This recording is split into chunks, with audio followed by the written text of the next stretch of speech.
Capital adjusted as per new profit sharing ratio. Okay, problem number कोणता आहे? 6. Problem number 6 state board. State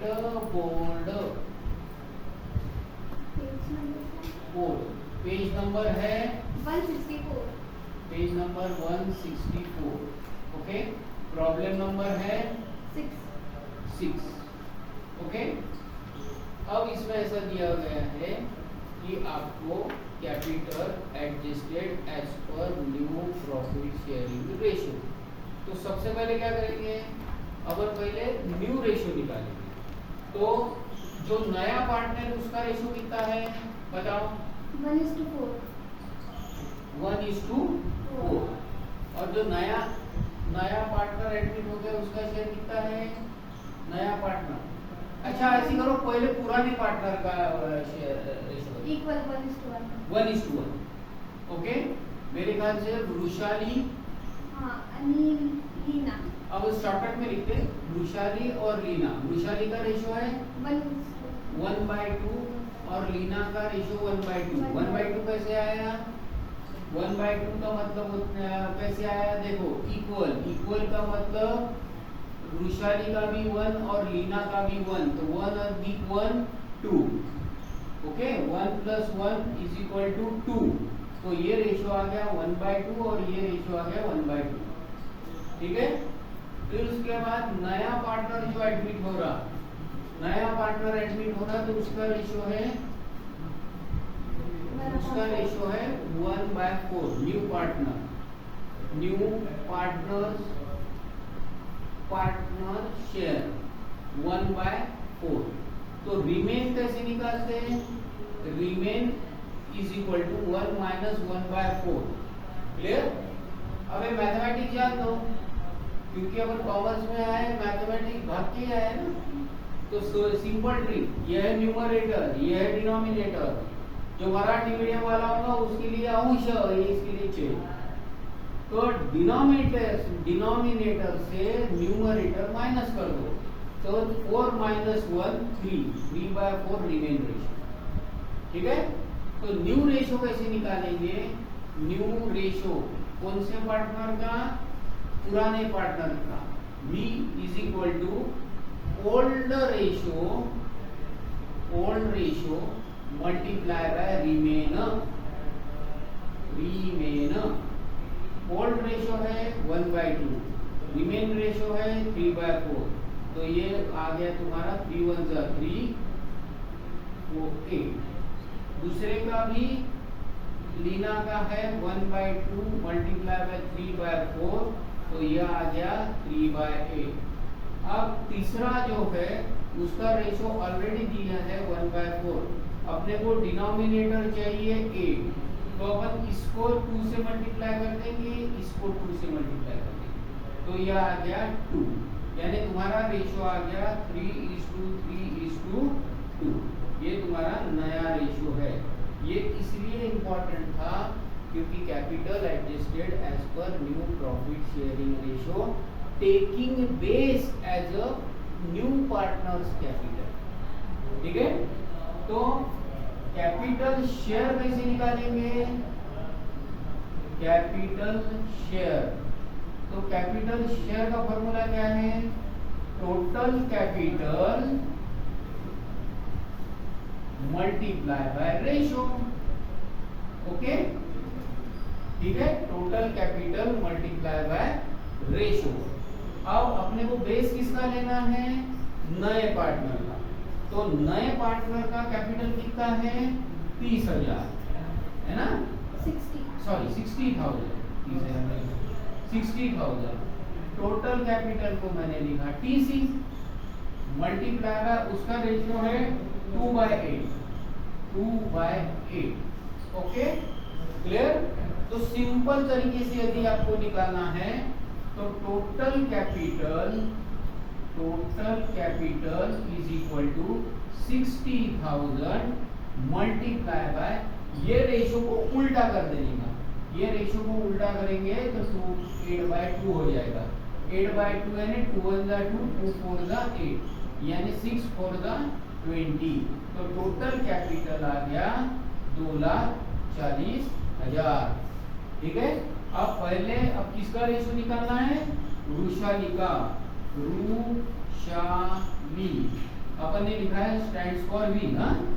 तो 2,40,000 उसका share है P/8। तो 3 1 जा 3 हाउ मच? 390,000। टेबल याद करो, बता के थक गया। फिर उसका लगाते लीना। लीना का क्या स्टैंड्स फॉर एल। हाँ, 2,40,000 मल्टीप्लाई बाय 3/8। 8 3 जा 24, 3 3 जा 9। ऐसे निकाले अपन ने इसका रेशो। समझा क्या? क्लियर हो गया? पॉज कर दो। हाँ, चलो अब अपन प्रॉब्लम पढ़ेंगे। मैंने पहले दिन क्या बताया था आपको? जो प्रॉब्लम दिया है उसमें से कैपिटल का जो भी कोई बैलेंस रहेगा वो कैपिटल में जाएगा। General reserve, profit and loss account capital में जाएगा। Okay, general reserve, profit and loss account capital में जाएगा। बाकी सारी चीजें जैसी की वैसी नए बैलेंस शीट में रहेंगी। ओके, और कैश अकाउंट का बैलेंस निकालेंगे। ठीक है। हाँ, स्टार्ट कर। चल पढ़ो। क्रेडिटर 90,000। क्रेडिटर 90,000 एडजस्टमेंट नहीं है तो इसको अपन बाहर कर देंगे। क्रेडिटर 90,000। आगे capital of Vrishali 45,000। Capital of Vrishali 45,000 by balance brought down 45,000 Vrishali का, 30,000 लीना का। ये 30,000 लीना का, और ये जो नया पार्टनर वो अभी लाया। हाँ, general reserve 18,000 bye general reserve. अब 18,000 को अपन डिस्ट्रीब्यूट करेंगे वो हाफ में। हाँ, तो 9,000 इसका और 9,000 इसका।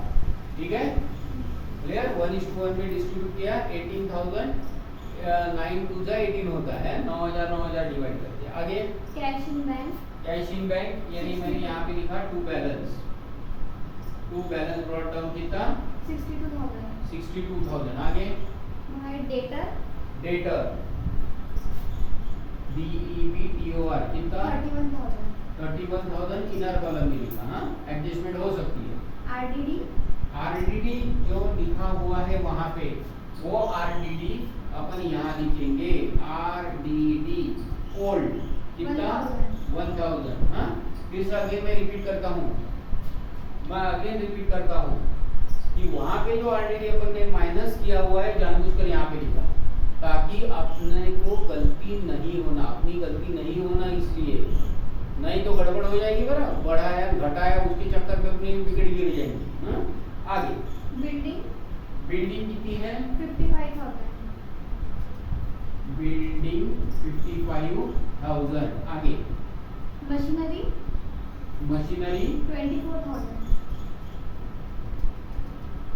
24,000। हाँ, बिल्स रिसीवेबल 12,000। इसके ऊपर खतरनाक एडजस्टमेंट है। हाँ?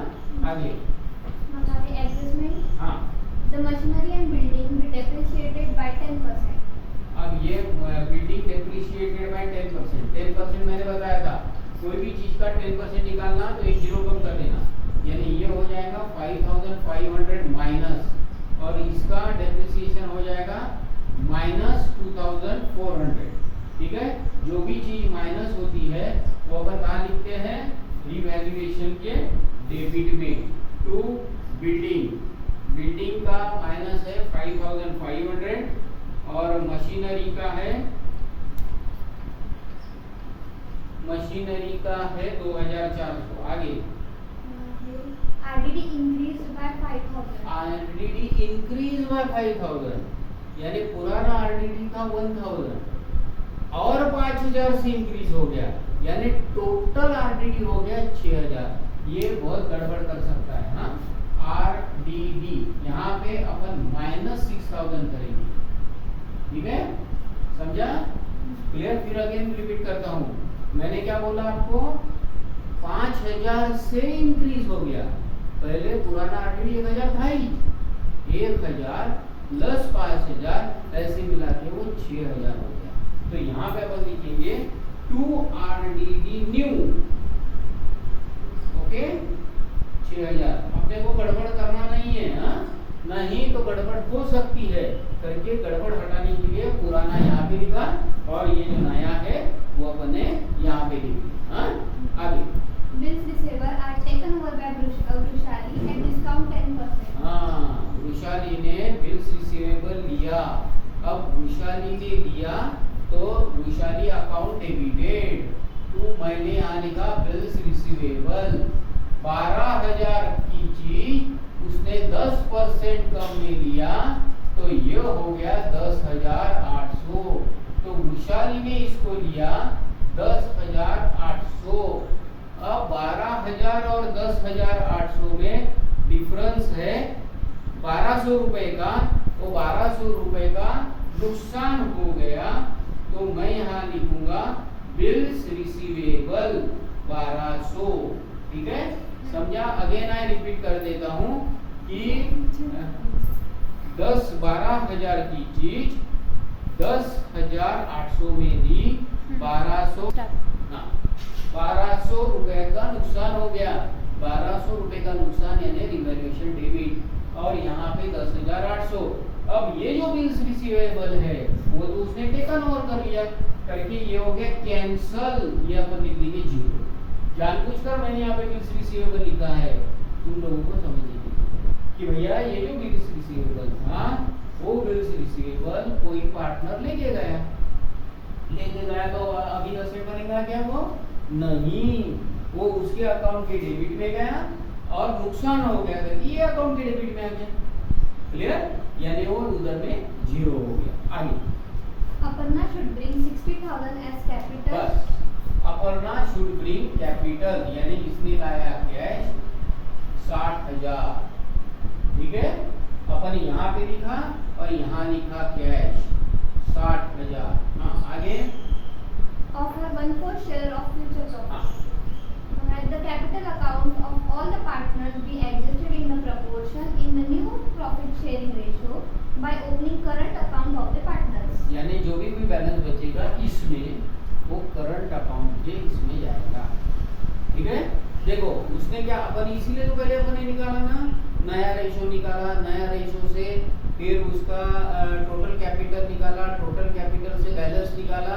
जो बैलेंस अपन ने निकाला वो बैलेंस हम यहाँ पे लिखेंगे, टू बैलेंस कैरीड डाउन।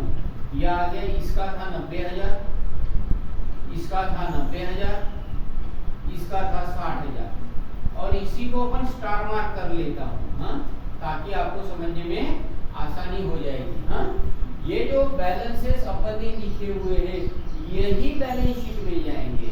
यहाँ पे लिखूंगा कैपिटल, अब पूरा नाम लिखता हूँ, शॉर्टकट में नहीं लिखता हूँ, रूशाली 90,000 90,000, फिर लीना 90,000, अपर्णा 60,000। ठीक है, समझ गया ये? हाँ, ये जो बैलेंस है इसका वो यहाँ पे आएगा, इसलिए मैं यहाँ पे स्टार मार्क करके देता हूँ। स्टार मार्क किया है, पता चलेगा कि कहाँ से बैलेंस आया। ठीक है, समझा अभी? अब देखो ये इसकी टोटल बड़ी है, इसकी टोटल छोटी है, तो इसकी टोटल और इसकी टोटल करोगे तो इसकी टोटल आएगी तुम्हारी कितनी आएगी टोटल? 15,100। 15,100, 15,100।